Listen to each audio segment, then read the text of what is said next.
big day today for the Seminoles as they land a transfer quarterback and look to be ready to take off right where they finished the 2023 season. DJU, that's DJ Uiagalelei, commits to the Noles, and the Oregon State transfer will likely be the starting QB for Florida State in 2024. Now, Florida State fans are obviously familiar with DJ from his time playing at Clemson, where, we'll be very honest, he was not spectacular by any means. But looking more and more into how all of that went down, there may have been some issues with that Clemson offense, the coaching staff, and some things going down that were kind of behind the scenes that we didn't know about when DJ was playing. However, what Florida State fans may not be as familiar with is the leap forward that he made in 2023. He went out to the Pac-12, and in a conference where there was great quarterback play really up and down that conference, he was really good and stood out. He threw for 57% completion percentage, just under 2,700 yards. He had a 21-7 touchdown to interception ratio. He had 68 rushes for 219 yards and 6 touchdowns on the ground.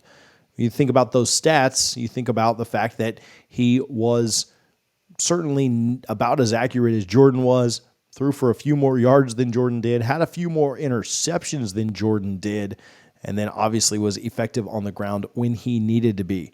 What's interesting is that he is the last quarterback to beat Florida State, obviously playing in Tallahassee when the Clemson Tigers came to town in 2022. Florida State having reeled off 19 wins since then. Again, last quarterback to beat the Noles. You think about the fact that Clemson comes to town this year, how big that game will be with DJU as the starting quarterback. You have to wonder if Klubnik has been able to take a step forward or not, or if that's still kind of a struggle at the quarterback position for them. But DJU certainly did take a step forward last year in 2023, and the hope will be that Florida State can get him to take one more step forward going into next season.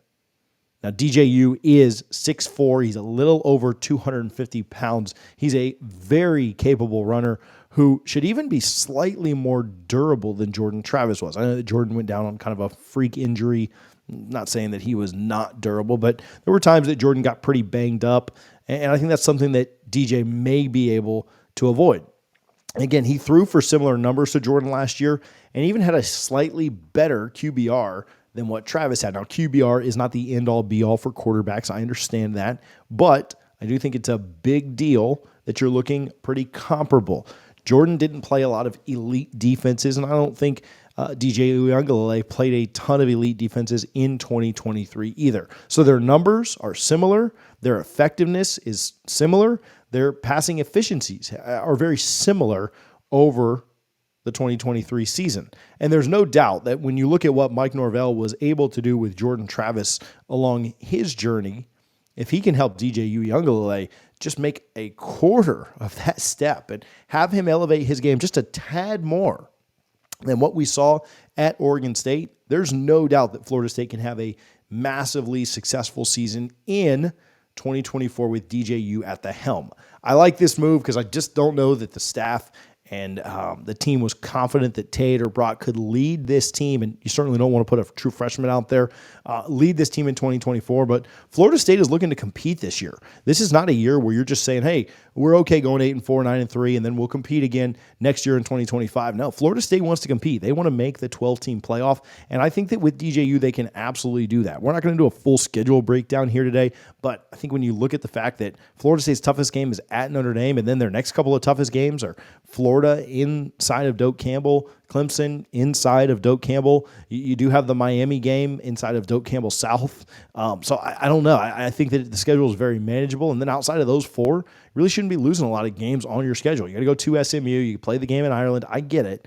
But, man, I think you really are looking at a chance to go 10-2 or better. And I know it's very early. I know it's December right now. But DJ Uiagalelei is certainly capable enough, and if he takes a step forward, he's dynamic enough to where Florida State's offense could really not miss a beat.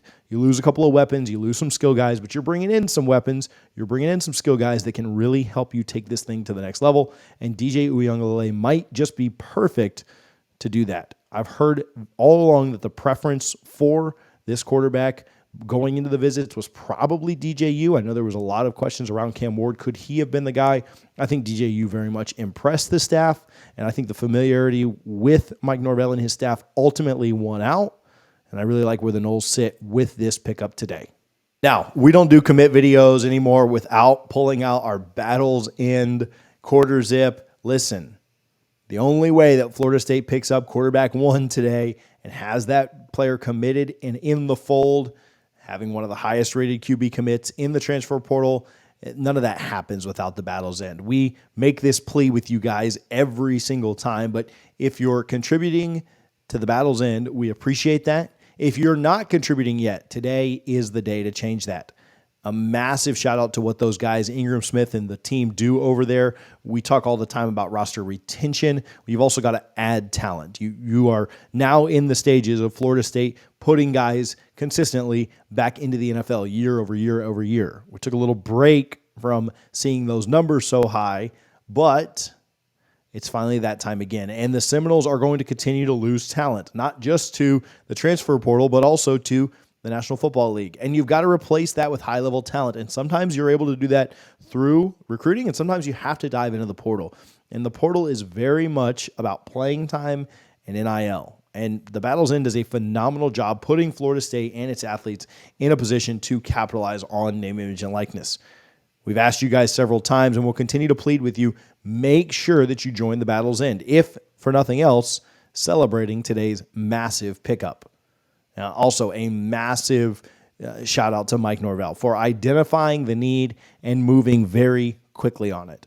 Norvell and his staff had both DJU and Cam Ward on campus quickly, even somewhat of a little of an overlap when they were on campus, and they very quickly closed the door there.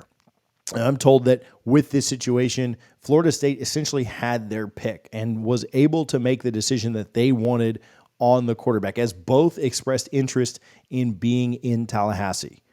Obviously, losing Jordan Travis is such a vital part of your program, and it's hard to even think about replacing that because you're not just replacing numbers on the field. What he was to your locker room, what he was to this program, what he was to this university is almost irreplaceable.